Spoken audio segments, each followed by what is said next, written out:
Hi hello friends, എല്ലാ കൂട്ടുകാർക്കും പുതിയൊരു റിവ്യൂയിലേക്ക് സ്വാഗതം. അങ്ങനെ നിഷ മനോഹർ വിവാഹത്തിന് ശേഷം നമ്മുടെ മനോഹർ സരയുവിൻ്റെ അടുത്ത് ഇരിക്കുന്നേ ഇല്ല കേട്ടോ. എപ്പോഴും നിഷയുടെ കൂടെ തന്നെയാണ്. അപ്പം സരയുവിന് ഒരുപാട് അവോയ്ഡ് ചെയ്യുന്നുണ്ട്.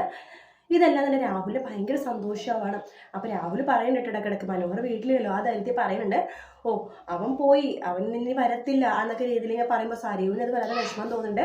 പക്ഷെ സരയു ഇന്നും തന്നെ വിശ്വസിക്കുന്നില്ല. നിഷ അങ്ങനെ തന്നെയാണ് കേട്ടോ.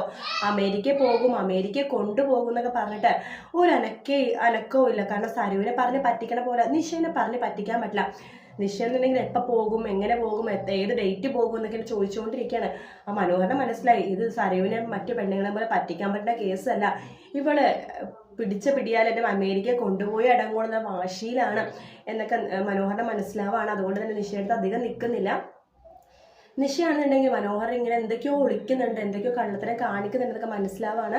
അങ്ങനെയാണ് ഷോപ്പിംഗ് കോംപ്ലക്സിൽ വെച്ചിട്ട് നമ്മുടെ സരയുവിൻ്റെ കൂടെ മനോഹറിനെ ഇങ്ങനെ കാണുന്നത് പോലെ തന്നെയാണ് പ്രൊമോയിൽ കാണിച്ചത്. പക്ഷെ കാണുന്നൊന്നുമില്ലായിരിക്കും. പക്ഷെ കണ്ടില്ലെങ്കിൽ പോലും ഇന്നല്ലെങ്കിൽ നാളെ മനോഹറിൻ്റെ കള്ളത്തിനെ നിഷ അറിയുക തന്നെ ചെയ്യും. അപ്പം നമ്മുടെ ജുവാനയും ഡോണയൊക്കെ ചെയ്ത പോലെ തന്നെ മനോഹറിൻ്റെ മുഖത്തടിച്ചിട്ടായിരിക്കും നിഷ പോകുന്നുണ്ടാവുക. അപ്പോഴും ആ സരയു എന്ന് പറഞ്ഞ പൊട്ടത്തിക്ക് ഒന്നും തന്നെ മനസ്സിലാവില്ല കേട്ടോ. കാരണം എത്രയോ പേര് എങ്ങനെയൊക്കെ മനോഹർ ചീത്തയാണ്, മനോഹർ കൊല്ലാത്തവനാണെന്ന് പറഞ്ഞിട്ടും സരയു വിശ്വസിച്ചിട്ടില്ല. അപ്പം അതുകൊണ്ട് തന്നെ സരയു വിശ്വസിക്കാനും പോകുന്നില്ല. എന്തായാലും നിഷ പക്ഷെ കള്ളത്തരം പറഞ്ഞാൽ അങ്ങനെയൊന്നും അല്ല, മനോഹറിനെ ചവിട്ടി പുറത്താക്കിയേ ഉള്ളൂ. അത് മാത്രമല്ല പറ്റുമെങ്കിൽ പോലീസ് സ്റ്റേഷനിൽ കയറ്റി ജയിലിലിടാൻ പറ്റുമെങ്കിൽ അതും ചെയ്യും. മറ്റു പെണ്ണുങ്ങളെ പോലെയല്ല, ഭയങ്കര വാശിയും വൈരാഗ്യമൊക്കെ ഉള്ളൊരു കൂട്ടത്തിലാണ് നിഷ. അതുകൊണ്ട് അവസാനം മനോഹർ കെട്ടിയേക്കുന്ന പെണ്ണൊരു ഒന്നൊന്നര പെണ്ണ് തന്നെയാണ്.